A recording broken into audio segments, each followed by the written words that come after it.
मैं पूजा को मैं काशी नगरी आया हूँ। मैं काशी नगरी आया हूँ। मैं काशी नगरी आया हूँ। मैं काशी नगरी आया हूँ। मैं काशी नगरी आया हूँ। तेरे डमरू की धुन सुन के मैं काशी नगरी आया हूँ। तेरे डमरू की धुन सुन के मैं काशी नगरी आया हूँ। मेरे बोले ओ बम बोले, मेरे बोले ओ बम बोले, मैं काशी नगरी आया हूँ। तेरे बोले ओ बम बोले, मैं काशी नगरी आया हूँ। तेरे डमरू की धुन सुन के मैं काशी नगरी आया हूँ। तेरे डमरू की धुन सुन के मैं काशी नगरी आया हूँ। मैं काशी नगरी आया हूँ। मैं काशी नगरी आया। बोले विश्वनाथ भगवान की, हनुमान जी महाराज की, सीताराम भगवान की, जगमोहन जी महाराज की। नमः पार्वती पते हर हर महादेव।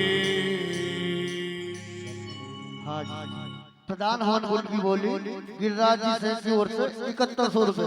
जो कोई भक्त बोली बनाना चाहे वो अपना नाम बता कर जाए। 7100 रुपए गिरिराज जी से की ओर से। आइए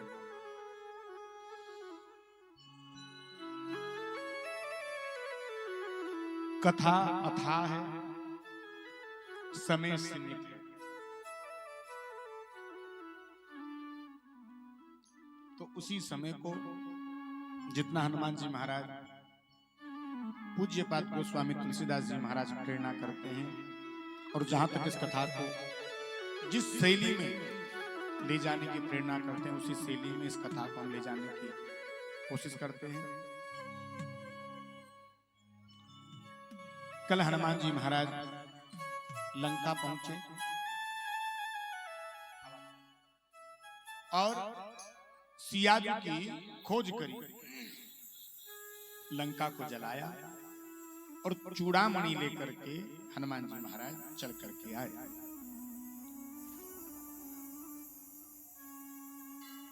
चेहरा दिल का आईना होता है हमारा। चेहरा आपका दिल का हाल बयां कर देता है महाराज। Face is mirror of heart. आप भीतर से कैसे महाराज आपका चेहरा बता देगा। आप प्रसन्न हैं, आप दुखी हैं, कैसे हैं, आपका चेहरा सब कुछ बयां कर देगा महाराज। हनुमान जी महाराज ने आग खिली हुई कमल की तरह जब बंदर भालुओं ने चेहरा देखा, बंदर भालू समझ गए हनुमान जी महाराज सफल होकर के लौटे। खिला हुआ चेहरा ये सफलता का प्रतीक है। हंसना हर किसी के बस की बात नहीं है महाराज। हंसना हर किसी के बस की बात नहीं है। रोने के लिए तो पूरी दुनिया पड़ी है और रुलाने के लिए भी पूरी दुनिया पड़ी है। हंसाने वाला तो कोई बिड़ला ही मिलेगा महाराज।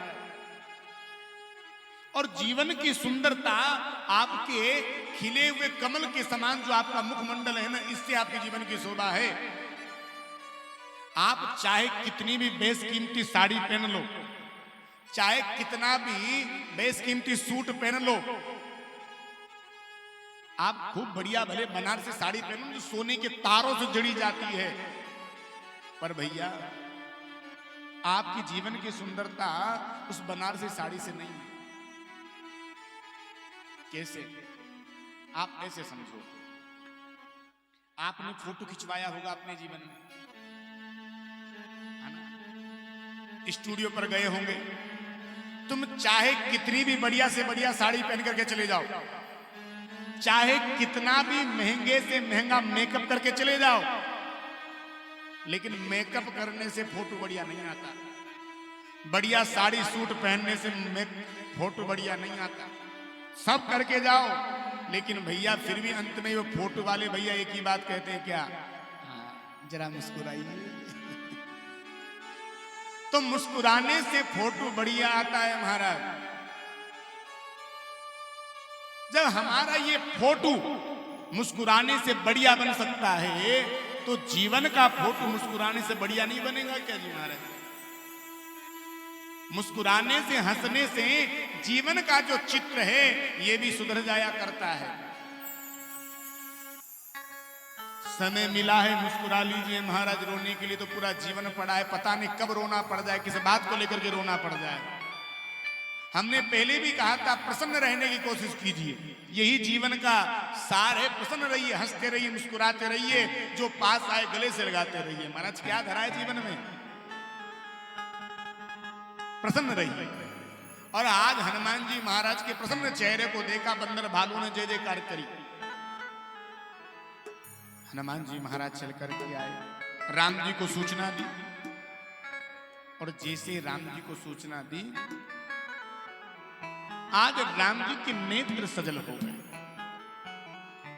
हनुमान जी ने कहा, प्रभु एक एक पल सियाजू का आपके बगैर एक एक कल्प के समान बीत रहा है।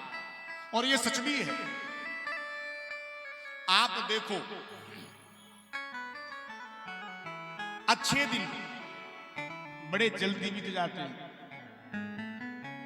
हमारे कॉलोनी में, हमारे गांव में, हमारे घर में, हमारे परिवार में कोई भी खुशी का उत्सव आए, घर में शादी पड़ जाए, घर में कोई फंक्शन पड़ जाए, घर में कथा कीर्तन का समय पड़ जाए, हो सकता है तुम्हें याद होगा कि आज इस कथा को चलते हुए 9 दिन हो गए, पर हमें पता ही नहीं चल रहा कि वाकई में 9 दिन भी इस कथा को चलते हुए हो गए। हमें तो ऐसा प्रतीत होता है जैसे भी मानो 2 दिन पहले ही कथा चालू क्या हुई हो। पता नहीं चला 9 दिन कैसे निकल गए।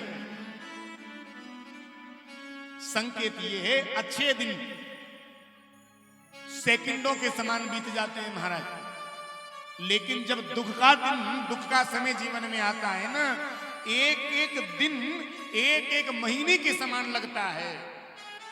हनुमान जी ने यही कहा, सीता जी का एक एक दिन एक एक कल्प के समान लग रहा है।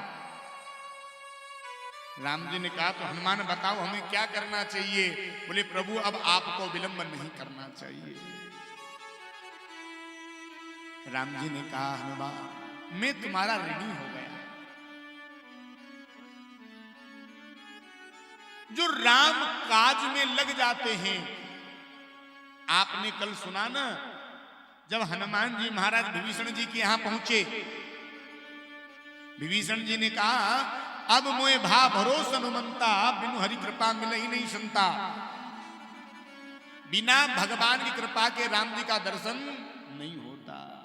लेकिन राम जी के दर्शन का पूर्ण लाभ कब मिलता है?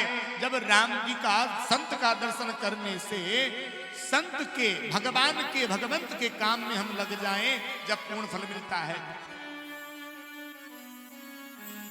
जो अपने जीवन को राम जी के चरणों में सौंप देता है, अब सौंप दिया सब भार तुम्हारे हाथों में। जब अपने जीवन का हार जीत, अपना सर्वस्व जब रघुनाथ जी के जीवन में, रघुनाथ जी के चरणों में जो भक्त छोड़ देता है और राम जी की राजी में अपनी रजा मान लेता है, भगवान ऐसे भक्त के भी ऋणी हो जाया करते हैं महाराज। राम जी ने हनुमान जी से यही कहा, हनुमान आज मैं तुम्हारा ऋणी हूं, वरदान मांगो, क्या मांगते हो? हनुमान जी महाराज ने कहा, नाथ भगति अति सुखदायनी, देहु कृपा करी अनपायनी। हनुमान जी ने कितना सुंदर संकेत दिया। भगवान पूछ रहे हनुमान जी से, क्या चाहते हो हनुमान, मांगो। क्या हनुमान जी चाहते तो कुछ और नहीं मांग सकते थे? सब कुछ मांग सकते थे। लेकिन हनुमान जी ने क्या मांगा? प्रभु आपके चरणों की भक्ति मुझे दे दो। यही जीवन का सबसे बड़ा सूत्र है। आपका धन नष्ट हो जाएगा, आपका रूप नष्ट हो जाएगा, आपका जीवन नष्ट हो जाएगा, जवानी नष्ट हो जाएगी, धन पुत्र राज्य घर मकान दुकान सब नष्ट हो जाएंगे, लेकिन भगवान की भक्ति कभी नष्ट नहीं होती महाराज। यही जीवन का सबसे बड़ा सूत्र है। जैसे जैसे महाराज आपका जीवन बढ़ता चलेगा, वैसे वैसे आपकी भक्ति भी पुष्ट होती चलेगी महाराज। पायो जी मैंने राम रतन धन पायो। हा? और राम जी की भक्ति का जो धन है ना तो इसे चोर लूट सकता है, हा? न इसकी चोरी हो सकती है, न छिन सकता है। भैया राम जी की भक्ति का धन तो दिनों दिन बढ़ने लगता है। हनुमान जी महाराज ने केवल प्रभु चरणों की भक्ति मांगी, प्रभु आपके चरणों की भक्ति मुझे मिल जाए। अब इधर चलते हैं लंका की तरफ। लंका में बड़ी बुरी स्थिति है, रावण की बड़ी दशा खराब। रावण यदि आंख बंद करता है तो रावण को हनुमान जी महाराज की पूंछ नजर आती है, और आंख खोलता है तो जली हुई लंका नजर आती है। निशाचर बड़े परेशान हैं। क्यों? कोई भी बंदर दिख जाए तो बंदर को देख करके ये सारे राक्षस भयभीत हो जाते हैं, अरे वही बंदर आ गया। अब बंदर तो बंदर महाराज एक जैसे लगते हैं सारे के सारे, कुछ भेद थोड़ी है। आज लंका जलने के बाद पहली बार रावण की सभा जुड़ी, और जैसे ही सभा लगी विभीषण जी महाराज उठे, और विभीषण जी महाराज ने कहा, तात चरण गई मांग हूं राखहूं मोर दुलार, सीता देहु राम कहो अहित न होई तुमार। विभीषण जी ने कहा, महाराज आप मेरी बात मानिए। क्या बात माननी है? बोले आप मेरी ये बात मानिए, सीता जी को राम जी को लौटा दीजिए, इसी में तुम्हारा हित होगा। रावण ने कहा, अच्छा हमें उपदेश दे रहे हो, हमें समझा रहे हो, तुम्हें पता है ये लंका क्यों जली? विभीषण जी ने कहा, महाराज क्यों जली? बोले तुम्हारी बात मानने से जली। तुम्ही ने कहा था ना महाराज बंदर को मत मारो, ये दूत है और दूत को मारना नीति के विरुद्ध है। पूरी की पूरी लंका जल गई तुम्हारी बात मानने से। विभीषण जी ने कहा, नहीं नहीं अग्रज ऐसा नहीं, लंका के जलने का दुख हमें भी है। रावण ने कहा, तुम्हें कहीं का दुख? तुम्हें कैसा दुख? अरे तेरा घर जला जो तुझे दुख हो रहा है, अरे तेरा घर ही नहीं जला तो तुझे कैसा दुख? विभीषण जी ने कहा, नहीं नहीं भैया ऐसा नहीं है। रावण ने कहा, देखो तुम बंदर को बचाने के लिए आए और बंदर ने तुम्हारा घर बचा लिया, तुमने बंदर को बचाया, बंदर ने तुम्हारा घर बचाया। इसका मतलब यह है तुम दोनों की मिली जुली भक्त है, तुम पहले से ही मिले जुले थे, और ये काम हनुमान जी कर गए थे पहले ही। सुंदर कांड में हनुमान जी महाराज ने 4 नीतियों का प्रयोग किया है। नीति होती है 4, साम दाम दंड भेद, ये 4 नीतियां हैं। पहली नीति साम। साम नीति यानी समझा बुझा करके, हाथ जोड़ लो भैया, बात खत्म करो, जो हो गया सो हो गया, हम हाथ जोड़ते हैं, क्षमा करो। मतलब समझा दो, बुझा दो, हाथ जोड़ लो, पैर पड़ लो, बात निपटाओ। हनुमान जी ने पहली नीति का प्रयोग किया, साम, समझाया खूब। लिखा है, विनती करूं जोर कर राऊ, हाथ जोड़ करके विनती कर रहा हूं, समझ जाओ, मान जाओ। रावण नहीं माना। साम नीति का कोई प्रभाव नहीं पड़ा। दूसरी नीति दाम, दाम नीति में कुछ ले दे करके झगड़ा हो गया, जो तुम्हारा नुकसान हुआ तुम उसकी भरपाई कर लो, 1000 2000 500 जो लेना है ले दे करके बात निपटाओ, क्यों बात को बवंडर करना। हनुमान जी ने दाम नीति का प्रयोग किया, बोले तुम हमारी बात मान जाओ तुम्हारा बहुत फायदा होगा। रावण ने कहा क्या फायदा होगा? हनुमान जी ने कहा देखो तुम हमारी बात मानते हो तो राम चरण पंकज उर धरहूं, लंका अचल राज तुम करहूं। हम तुम्हें भरोसा दिलाते हैं तुम्हारा राज्य कभी नष्ट नहीं होगा, तुम्हारा राज्य अचल बना रहेगा। रावण नहीं माना। तीसरी नीति आती है दंड। हनुमान जी महाराज ने कहा देखो मैंने तुझे समझाया, हाथ जोड़े तू नहीं माना, मैंने तुम्हारा अचल राज्य होने की तुमसे बात कही तू भी तू नहीं माना। अब तीसरी नीति का प्रयोग करते हैं हनुमान जी महाराज।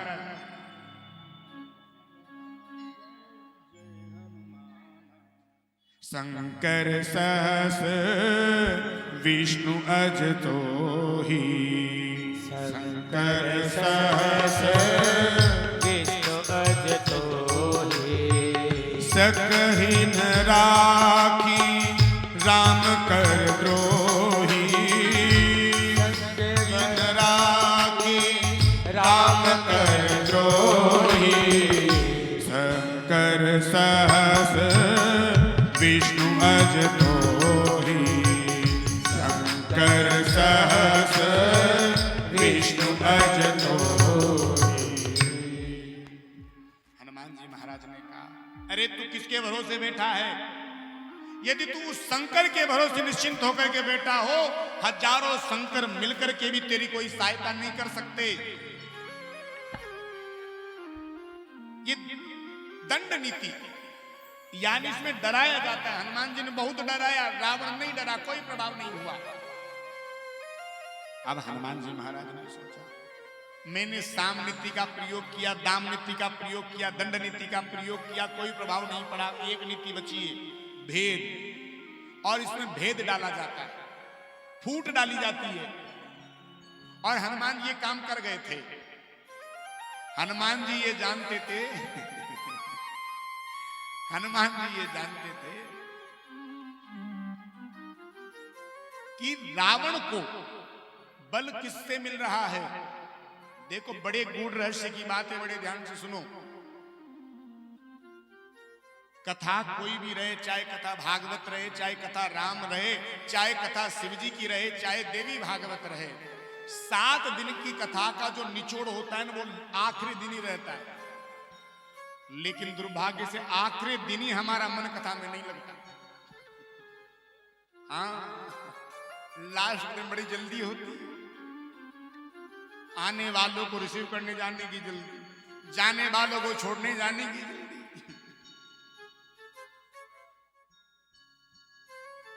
कितनी बड़ी गूढ़ रहस्य की बात हनुमान जी ने कही। हनुमान जी ने कहा रावण को बल किससे मिल रहा है? रावण को बल मिल रहा था विभीषण जी से।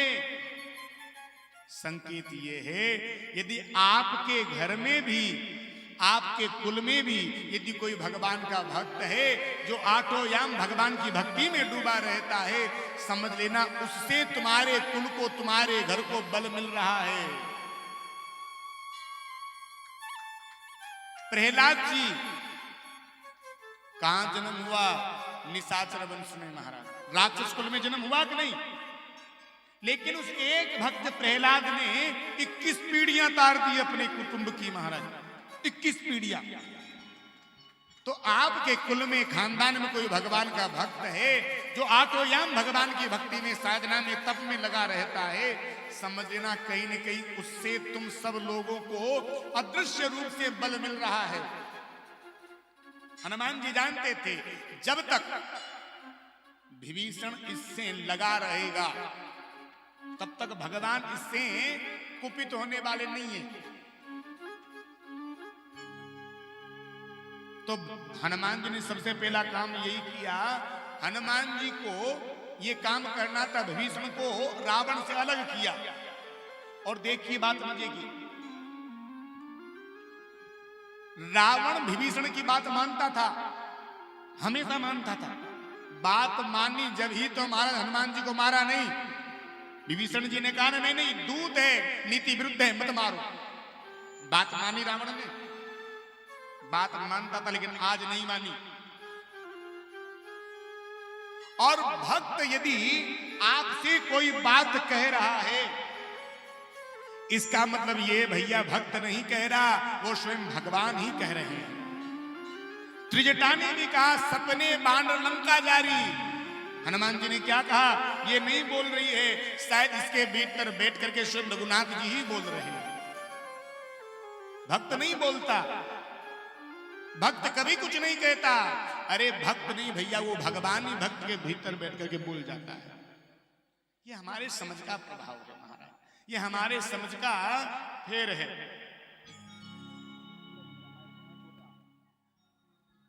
ये बग्गी वाले इकबाल भाई से निवेदन है, ये अपनी बग्गियों को मंदिर के गेट से पीछे लाइन से लगाएं।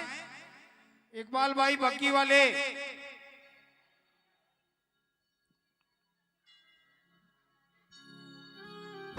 Hello hello.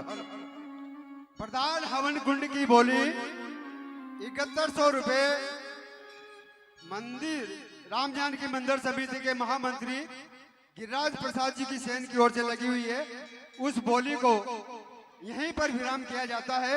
7100 रुपए गिरिराज प्रसाद जी सेन की बोली लगी हुई है, उनको छूट दी है ये बोली।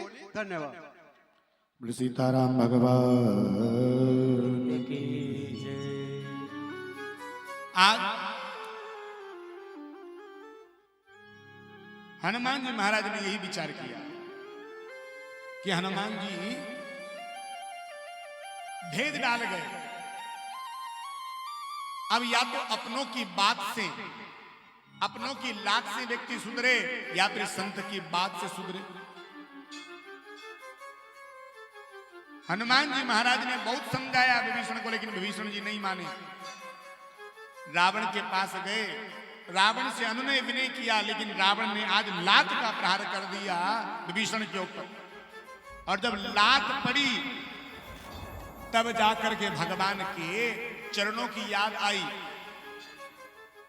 मम पुर बसहि तपसिन पर प्रीति, मम पुर बसहि तपसिन पर प्रीति। सट मिलु जाई तिनहु कहूँ नीति, सट मिलु जाई तिनहि कहूँ नीति। श्री राम जय राम जय जय राम, श्री राम जय राम जय जय राम।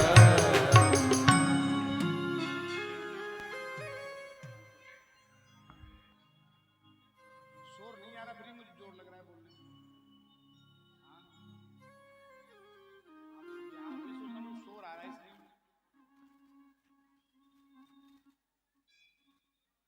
आज हनुमान जी महाराज ने ये भेद नीति का काम किया, और रावण ने जैसे ही चरण का प्रहार किया, विभीषण जी को आज भगवान के चरणों की याद आ गई।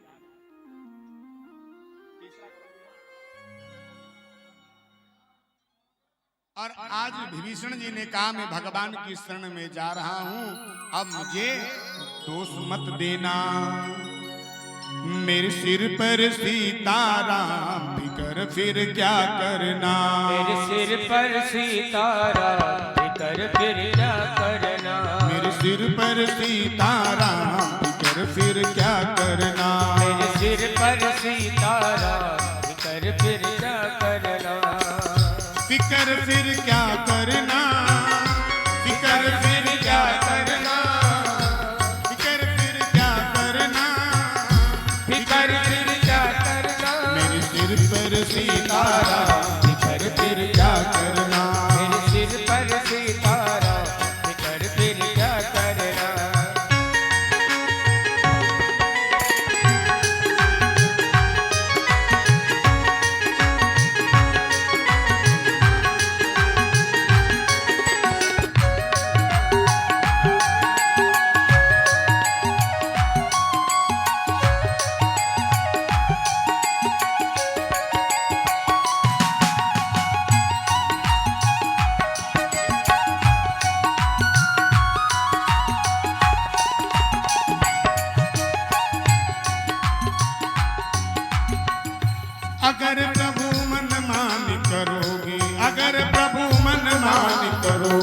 अगर प्रभु मन मान करोगे, अगर प्रभु मन मान करोगे, नहीं शरणागत पीर हरोगे, नहीं शरणागत पीर हरोगे, नहीं शरणागत पीर हरोगे, नहीं शरणागत पीर हरोगे। होगा विरद बदनाम फिर क्या करना, होगा विरद बदनाम फिर क्या करना।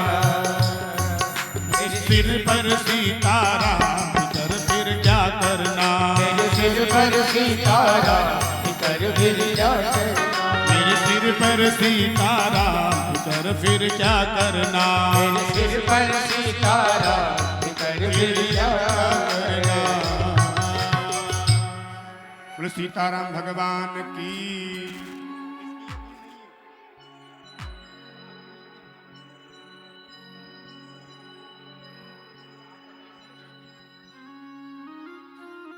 आज विभीषण जी महाराज चल करके भगवान श्री राम जी की शरण में चल करके जा रहे थे। राम सत्य संकल्प प्रभु सभा काल बस तो, मेरा रघुवीर शरण अब जाऊं दे जनि खोरी। और विभीषण जी जो थे भगवान राम के शरण में चल करके गए। इधर बांदर भालुओं ने जब आकर के देखा कि उधर से कोई आया है, चल करके गए महाराज सुग्रीव के पास और सुग्रीव से कहा महाराज उधर से कोई आया है। सुग्रीव ने कहा उसे वहीं तोड़ो, वहीं रोक दिया और सुग्रीव चल करके भगवान राम जी के पास गया और जाकर के कहा प्रभु उधर से कोई आया है। कौन आया है? बोले रावण का भाई आया है। प्रभु सावधान रहना, ये शत्रु पक्ष से आया है, हमारा कोई भेद जानने के लिए आया होगा। भगवान ने कहा देखो भेद का डर उसे होता है जिसका कोई भेद हो, हमारा कोई भेद ही नहीं, हमें कहीं का डर, हमें कोई डर नहीं है। जाओ लेकर के आओ उसे। हनुमान और अंगद को भेजा गया, ससम्मान लेकर के आओ। हनुमान जी और अंगद जी लेकर के आ रहे हैं। सुने प्रभु वचन हरस हनुमाना, सुने प्रभु वचन हरस हनुमाना, शरणागत वचन भगवाना, शरणागत वचन भगवाना। सुनी प्रभु वचन हरस हनुमाना, सुने प्रभु वचन हरस हनुमाना। राम जी ने कहा जाओ लेकर के आओ। हनुमान जी हर्ष करके गए, प्रसन्नता पूर्वक गए और जा करके हनुमान जी विभीषण जी को बड़े आदर के साथ लेकर के आए। और विभीषण जी ने जैसे दूर से राम जी को देखा करुणा से भर गए। महाराज विभीषण जी ने अपना परिचय दिया, महाराज मैं निशाचर वंश में मेरा जन्म हुआ है, रावण का मैं भाई हूं। बहुत प्रकार से यहाँ वार्ता हुई और अंत में मेरे प्रभु ने विभीषण जी को अपने गले से लगा लिया। और जिसे भगवान अपने गले से लगा ले उसे फिर सब कुछ मिल जाता है। भगवान ने कहा कह लंकेश सहित परिवारा, लंकेश सहित परिवारा, कुशल कुठार पास तुम्हारा, कुशल कुठार पास तुम्हारा। अस कहीं राम तिलक ते ही सारा, अस कहीं राम तिलक ते ही सारा, सुमन वृष्टि भई अपारा, सुमन वृष्टि भई अपारा, कह लंकेश सहित परिवारा, लंकेश सहित परिवारा, कुशल कुठार वास तुम्हारा, कुशल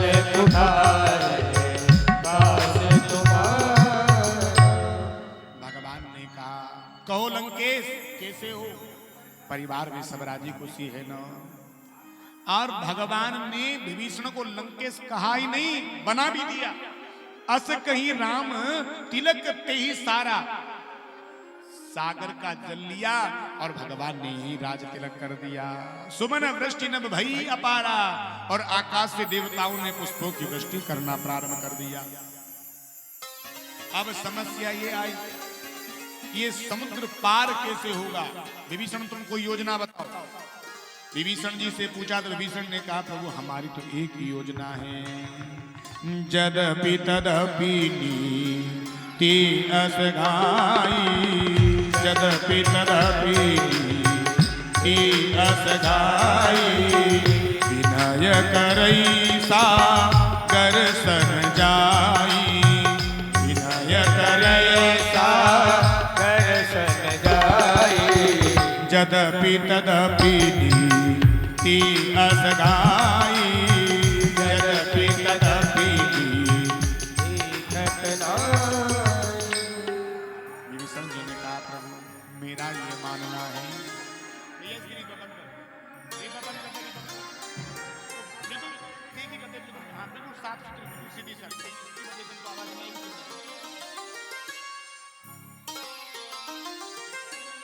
विभीषण जी ने कहा प्रभु मेरा ये मानना है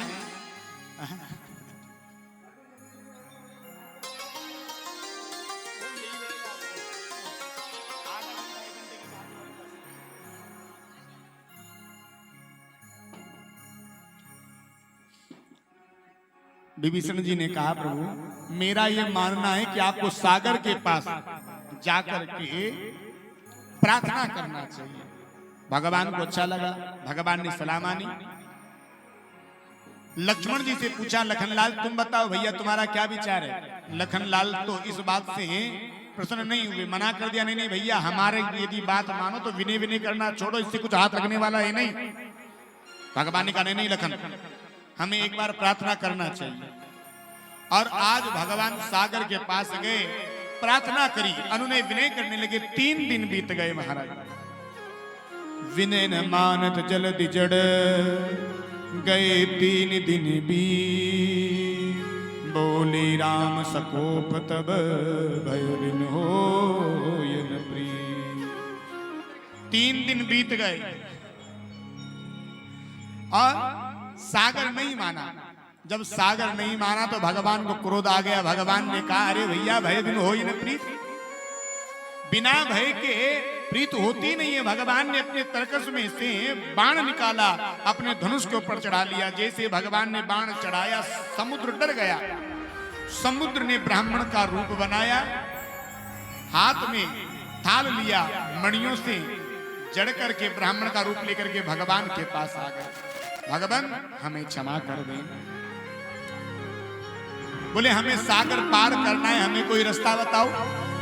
बोले प्रभु आपकी सेना में तो बानर हैं नल और नील, इन्हें बचपन से ही संतों का आशीर्वाद प्राप्त, ललिताई ऋषि आशीष पाए।